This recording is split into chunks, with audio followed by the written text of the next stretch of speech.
ఈ రోజు మహాభారతంలో 97వ అధ్యాయం. పాండవులు మరణించిన యోధుల ఆత్మల శాంతి కోసం తిల మరియు జలక్రియలు నిర్వర్తించారు. ఒక నెల పాటు గంగా ఒడ్డున శిబిరం ఏర్పాటు చేశారు. ఒక రోజు నారదుడు యుధిష్ఠిరుడు ముందుకు ప్రత్యక్షమయ్యారు. కుమార, కృష్ణుడి కృపతో, అర్జునుడి ధైర్యంతో, నీ ధర్మం శక్తితో నీవు విజయం సాధించావు మరియు భూమికి సర్వాంత పాలకుడివి. ఇప్పుడు నీవు సంతోషంగా ఉన్నావా అని అడిగారు. యుధిష్ఠిరుడు ఇలా సమాధానం ఇచ్చారు. భగవంతుడా, నిజమే, రాజ్యం నా స్వాధీనంలోకి వచ్చింది. కానీ నా బంధువులు అందరూ పోయారు. మాకు ప్రియమైన కుమారులను కోల్పోయాము. ఈ విజయం నాకు గొప్ప ఓటమిలాగా కనిపిస్తుంది. ఓ నారద, మా సొంత సోదరుని శత్రువుగా భావించి గౌరవంలో రాతిలాగా నిలిచి ఉన్న కర్ణుడిని చంపాము. వారి ధైర్యానికి ప్రపంచం ఆశ్చర్యపోయింది. మా సొంత సోదరులు చంపే ఈ భయానక కార్యం మా ఆస్తులపై ఉన్న పాపపు అనుబంధం ఫలం. కర్ణుడు ఇంకోవైపు మా తల్లికి ఇచ్చిన వాగ్దానాన్ని నిలబెట్టుకున్నాడు. నేను పాపి,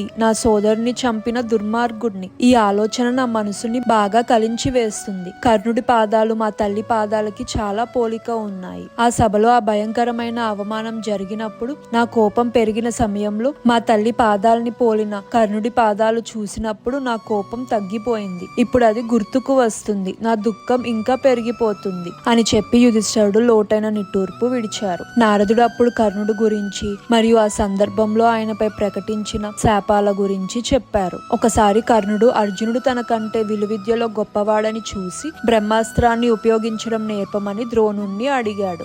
ద్రోణుడు నిరాకరించాడు. తప్పులేని ప్రవర్తన కలిగిన బ్రాహ్మణుడు లేదా బహుతపస్సు చేసి తమని తాను శుద్ధి చేసుకున్న క్షత్రియుడు తప్ప ఇతరులకు నేర్పడం సరికాదు అని చెప్పాడు. అప్పుడు కర్ణుడు మహేంద్ర కొండలకు వెళ్లి తను బ్రాహ్మణుడు అని చెప్పి పరశురాముణ్ణి మోసం చేసి ఆయన శిష్యుడు అయ్యారు. పరశురాముడు దగ్గర విలువిద్య మరియు అనేక అస్త్రాల ఉపయోగం నేర్చుకున్నారు. ఒక రోజు కర్ణుడు పరశురాముడి ఆశ్రమం దగ్గర అడవిలో తన బాణంతో సాధన చేస్తున్నప్పుడు ఒక బ్రాహ్మణుడి ఆవు అనుకోకుండా కర్ణుడు బాణం తగిలి చనిపోయింది. బ్రాహ్మణుడు కోపంతో కర్ణుడిని శపించాడు. యుద్ధంలో నీ రథ చక్రాలు బురదలో ఇరుక్కుపోతాయి మరియు ఈ అమాయక ఆవుని చంపినట్టే నీవు కూడా చంపబడతావు. పరశురాముడు కర్ణుడిని ఎక్కువగా ఇష్టపడేవాడు మరియు తన దగ్గర ఉన్న అన్ని విలువిద్యలు ఆయనకి నేర్పించాడు. బ్రహ్మాస్త్రాన్ని ఎలా ఉపయోగించాలి, ఎలా ఉపసంహరించుకోవాలి అనేది కూడా పూర్తిగా బోధించాడు. కానీ ఒక రోజు ఆయన తెలుసుకున్నాడు, శిష్యుడు నిజంగా బ్రాహ్మణుడు కాదని. ఒక మధ్యాహ్నం గురు పరశురాముడు కర్ణుడి ఒడిలో నిద్రపోతున్నప్పుడు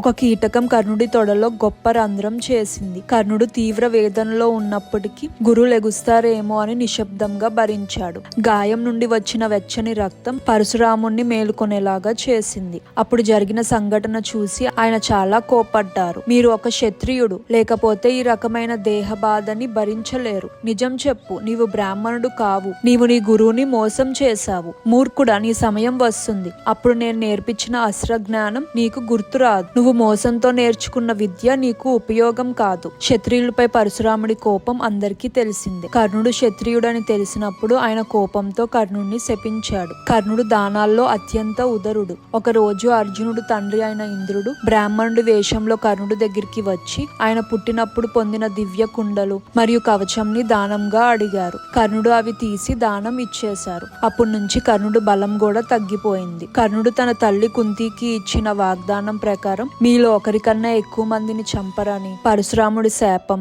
ఆవు చంపడం వల్ల బ్రాహ్మణుడి కోపం, ఆయన రథసారథి శల్యుడు తన ధైర్యాన్ని తగ్గించడానికి పరిహాసం చేసిన విధానం మరియు వాసుదేవుడి వ్యూహాలు, ఇవి అన్ని కలిసి కర్ణుడి అంతానికి కారణం. మీరు మాత్రమే ఆయన మరణానికి కారణమని బాధపడొద్దు అని నారదుడు చెప్పారు. కానీ యుధిష్ఠిరుడు ఈ మాటలతో అస్సలు ఓదార్పు పొందలేదు. కుమార, కర్ణుడి మరణానికి నిన్ను నువ్వు నిందించవద్దు అని కుంతి అన్నారు. సూర్యదేవుడు తన కుమారుణ్ణి వేడుకున్నాడు. దుర్యోధనుడు లాంటి దుష్ట హృదయం కలిగిన వాడిని వదిలి నీతో కలవమని నేను కూడా బహు ప్రయత్నం చేశాను. కానీ ఆయన మా మాటలు వినలేదు. తన అంతాన్ని తానే తీసుకున్నాడు అని అంటారు. యుధిష్ఠిరుడు ఇలా అంటారు, మా నుండి తన జన్మ రహస్యాన్ని దాచడం ద్వారా మీరు మమ్మల్ని మోసం చేశారు తల్లి. మీరు ఈ గొప్ప పాపానికి కారణం. ఇప్పటి నుంచి మహిళలు రహస్యాలు ఉంచలేరు. తన సొంత అన్నని చంపించిన బాధలో యుధిష్ఠిరుడు స్త్రీలు అందరినీ శపించాడని కవి చెప్పిన కథ ఇది. స్త్రీలు రహస్యాలు ఉంచలేరని ఒక సామాన్య అభిప్రాయం ఉంది. ఈ కథ ప్రసిద్ధ నమ్మకానికి అందమైన విధానంలో వివరిస్తుంది. లోక వ్యవహారాల్లో రహస్యాలు ఉంచగలడం ఒక ప్రయోజనం, కానీ నైతిక స్వరూపంలో